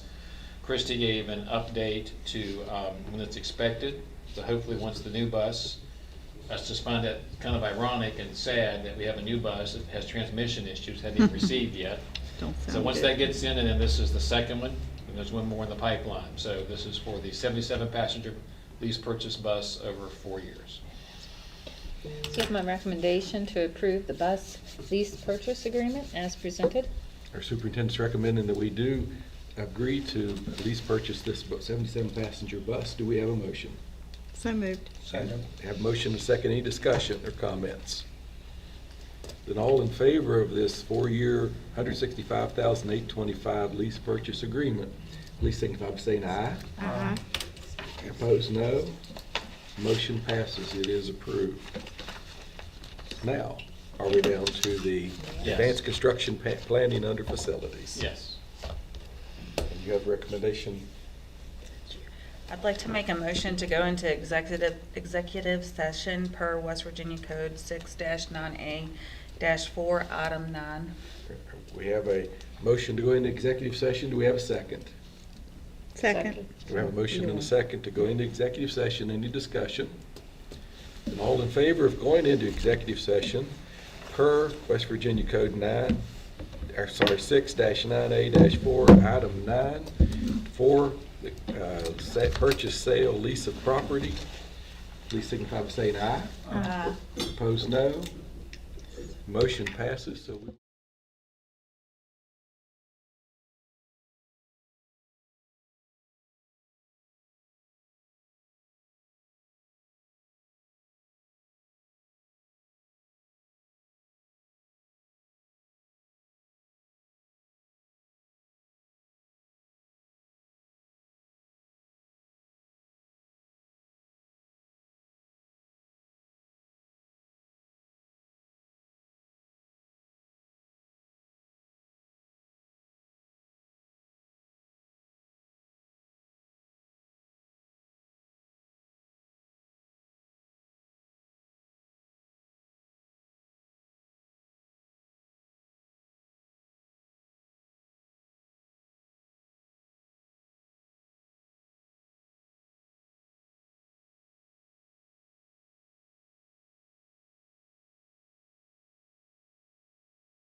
So we're back out of executive session, and I will accept a motion to come out of executive session. So moved. Second. We have a motion and a second to come out of executive session, and no discussions necessary. All those in favor of coming out of executive session, please signify by saying aye. And opposed, no. Motion passes, so we're out of executive session at 10:48 with no action taken. And did Christie have another report for us? I think she did. I think my computer got. I Are you still there? just wanted You to still there? add a couple things about the school counselors. Okay. They are an integral part of the staff meetings, and they play an integral part to providing intervention recommendations for students. They also go into classes. So when you talk about, like, when you ask for, just a number of how many hours they serve students, it might not be like individual or group counseling sessions, because they're also in all those meetings for intervention, and they're also going in and doing class lessons. So as we have progressed in society, we've seen a huge more kids that need social, emotional, and behavior support. So they are playing vital roles in that. So even though the numbers, you say, look at those numbers that Emmy showed, and we do have those. We do have them in every school, but just keep in mind that they're not just servicing just an individual student. It might not be that number you're looking for. Okay. Okay. Anything else? I don't think so. Okay, then our next regularly scheduled meeting will be Tuesday, February the 3rd at Pendleton County Middle High School at 6 o'clock, followed by the LSI. That's all I have. Okay, thank you, I'm sorry. It's delayed. Supper's at 5:30 for that evening. 5:30 that evening. I can't hear anything that you guys are saying now. Are we muted? She's on. I think she's on yours. We're just about done. Yes, we're trying to wrap up. I will accept the motion to adjourn. So moved. Second. I have a motion and a second to adjourn. All those in favor, please signify by saying aye. Aye. Opposed, no. Motion passes, we're adjourned. Don't forget to bring your tip to the next meeting. We're having COVID flashbacks right I there. know, definitely. What was the trigger?